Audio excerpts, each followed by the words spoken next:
Shalom, salam sejahtera bagi kita semua. Kembali lagi dalam renungan harian kita. Mari kita puji Tuhan kita. Kita bernyanyi dari Kidung Jemaat nomor 364, Berserah kepada Yesus. Berserah kepada Yesus tubuh, roh dan jiwaku. Ku kasih, ku percaya, ku ikuti Dia terus. Aku berserah, aku berserah kepadamu, Juru Selamat. Aku berserah, aku berserah, aku berserah kepadamu, Juru Selamat. Aku berserah. Amin. Mari Bapak Ibu kita membuka Alkitab kita dari kitab Imamat pasal yang ke-16 ayat yang ke-23 sampai dengan ke-34. Demikianlah firman Tuhan. Sesudah itu Harun harus masuk ke dalam kemah pertemuan dan menanggalkan pakaian lenah yang dikenakannya ketika ia masuk ke dalam tempat kudus, dan harus meninggalkannya di sana. Ia harus membasuh tubuhnya dengan air di suatu tempat yang kudus dan mengenakan pakaiannya sendiri. Lalu ia harus keluar dan mempersembahkan korban bakarannya sendiri dan korban bakaran bangsa itu. Dengan demikian ia mengadakan pendamaian baginya sendiri dan bagi bangsa itu. Kemudian ia harus membakar lemak korban penghapus dosa di atas mezbah. Maka orang yang melepaskan kambing jantan bagi Azazel, ia harus mencuci pakaiannya, membasuh tubuhnya dengan air, dan sesudah itu barulah boleh masuk ke perkemahan. Lembu jantan dan kambing jantan korban penghapus dosa yang darahnya telah dibawa masuk untuk mengadakan pendamaian di dalam tempat kudus harus dibawa keluar dari perkemahan, dan kulitnya, dagingnya, dan kotorannya harus dibakar habis. Siapa yang membakar semuanya itu harus mencuci pakaiannya, membasuh tubuhnya dengan air, dan sesudah itu barulah boleh masuk ke perkemahan.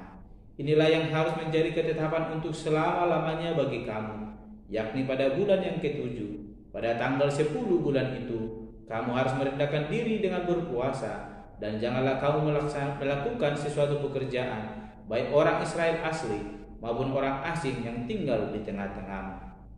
Karena pada hari itu harus diadakan pendamaian bagimu untuk mentahirkan kamu. Kamu akan ditahirkan dari segala dosamu di hadapan Tuhan.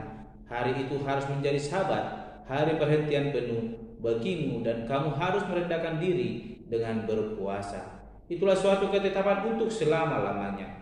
Dan pendamaian harus diadakan oleh imam yang telah diurapi dan telah ditabiskan untuk memegang jabatan imam menggantikan ayahnya. Ia harus mengenakan pakaian lenah, yakni pakaian kudus.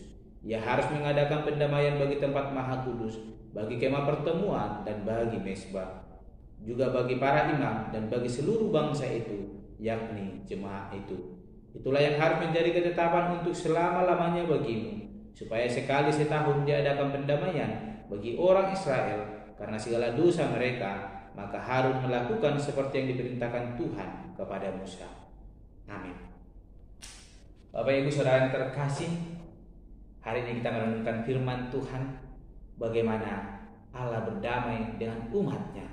Allah menghapus segala dosa-dosa yang telah dilakukan oleh bangsa Israel, umat Allah, lewat pendamaian yang dilakukan oleh imam melalui korban penghapus dosa. Bapak Ibu Saudara yang terkasih, sepanjang minggu yang telah kita lalui, kita selalu membahas bagaimana kenajisan, keberdosaan orang-orang Israel di hadapan Allah oleh karena perbuatan mereka sendiri dan oleh karena juga bersentuhan dengan hewan-hewan yang najis di hadapan Allah. Bapak Ibu Saudara yang terkasih, 2 hari ini kita akan membahas bagaimana imam mengadakan pendamaian terhadap bangsa Israel, bahkan untuk dirinya sendiri, sehingga boleh berdamai dengan Allah, sehingga hidup kita diperkenankan oleh Allah. Bapak Ibu Saudara yang terkasih, ketika bangsa Israel melakukan dosa di hadapan Tuhan, Tuhan menuntut pendamaian daripada mereka, sehingga Allah boleh berkenan di hadapan mereka, dan mereka boleh didekati oleh Allah. Bapak Ibu Saudara yang terkasih, mungkin di zaman kita saat ini pendamaian ini tidak pernah kita adakan lagi, karena Allah telah memperdamaikan kita melalui anaknya yang tunggal yang datang ke dunia ini lewat kematiannya di kayu salib, pengorbanannya, darahnya yang tercurah telah memperdamaikan kita dengan Allah, sehingga Allah boleh memperkenankan kita di hadapannya. Bapak Ibu Saudara yang terkasih, firman Tuhan yang boleh kita dengarkan hari ini adalah suatu nas ketetapan yang telah diperintahkan Allah melalui Musa, yang disampaikan kepada imam untuk dilakukan oleh imam, memperdamaikan bangsa Israel sehingga mereka boleh berdamai dengan Allah. Ada harga yang mahal yang harus kita bayar Bapak Ibu ketika kita ingin berdamai dengan Allah.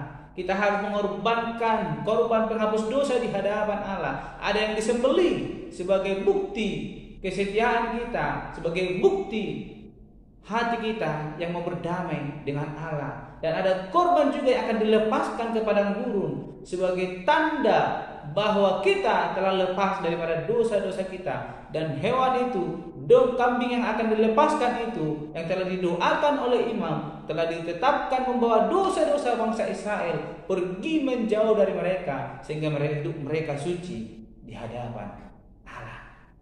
Ada hal yang harus kita lakukan, ada hal yang harus kita berbuat, ada hal yang harus kita bayar, sehingga kita boleh berdamai dengan Allah. Sehingga Allah menetapkan hari raya pendamaian bagi orang Israel, sehingga mereka boleh berdamai dengan Allah atas segala dosa-dosa mereka, atas segala pelanggaran mereka. Inilah tuntutan yang diberikan oleh Allah kepada bangsa Israel, sehingga mereka tetap diperkenankan Allah menerima berkat-berkat yang daripada Allah, sehingga hidup mereka tetap suci di hadapan Allah. Mereka diperdamaikan dengan Allah. Allah tidak menghukum mereka atas setiap dosa-dosa mereka, karena mereka mau kembali diperdamaikan Allah, hidup suci lewat hari raya pendamaian. Mungkin Bapak Ibu saat ini kita tidak merayakan ini karena Yesus Kristus adalah kambing yang telah dilepaskan itu, yang telah menanggung dosa-dosa kita, untuk membawa dosa-dosa itu keluar dari diri kita, sehingga kita diperdamaikan dengan Allah. Allah telah rela mati di kayu salib Bapak Ibu, hanya untuk mengampuni kita, hanya untuk memperdamaikan kita dengan Allah. Allah telah menjadi korban bagi kita, korban penghapus dosa kita, korban yang telah dilepaskan hanya untuk menanggung setiap dosa-dosa kita, sehingga kita diperdamaikan dengan Allah.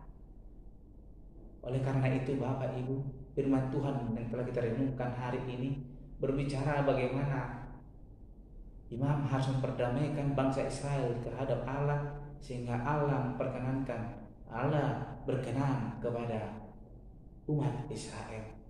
Dan Allah juga telah memperkenankan kita lewat kematian putranya yang tunggal, Yesus Kristus, di kayu salib menebus kita. Dia yang telah diberikan Allah menjadi korban bagi kita untuk menyelamatkan kehidupan kita. Oleh karena itu Bapak, Ibu Saudara yang terkasih, mari arahkan hati kita kepada Tuhan.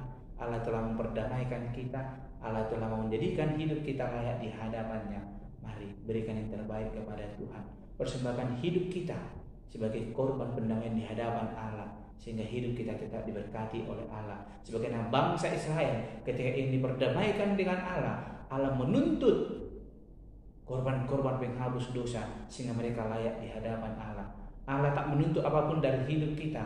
Allah telah memberikan anaknya yang tunggal hanya untuk menyelamatkan kita. Oleh karena itu, tetaplah dalam kasih karunia Tuhan itu, Jangan pernah meninggalkan pengorbanan yang telah diberikan Yesus Kristus, pendamaian yang telah diberikan Yesus Kristus untuk hidup kita, sehingga kita diperdamaikan dengan Allah. Tetap pegang teguh pendamaian itu lewat kepercayaan kita kepada Yesus Kristus, maka keselamatan itu akan kita peroleh. Maka berkat-berkat Tuhan akan semakin tercurah dalam kehidupan kita. Mari berdamai dengan Allah lewat tetap percaya kepada Yesus Kristus. Amin. Mari kita berdoa. Bapa Surgawi, kami telah merenungkan firman Tuhan, bagaimana Allah menetapkan hari raya pendamaian bagi bangsa Israel, sehingga mereka boleh diperdamaikan dengan Allah, sehingga hidup mereka boleh berkenan kembali di hadapan Allah, mereka boleh masuk kembali dalam hadirat Allah. Demikian dengan hidup kami Tuhan, kami bersyukur Engkau telah mengutus anak-Mu yang tunggal, Yesus Kristus, menjadi domba yang boleh menanggung dosa-dosa kami, sehingga kami diperdamaikan dengan Allah. Oleh karena itu Tuhan, kami mau tetap memegang kepercayaan kami. Kita percaya kepada Engkau sebagai juru selamat kami, yang telah memperdamaikan kami, sehingga kami layak di hadapan Tuhan Allah. Berkati hidup kami Tuhan, sehingga hidup kami tetap berkenan di hadapan Tuhan, lewat memegang teguh kepercayaan kami kepada Yesus Kristus sebagai juru selamat kami. Haleluya. Amin. Salam sejahtera bagi kita. Shalom.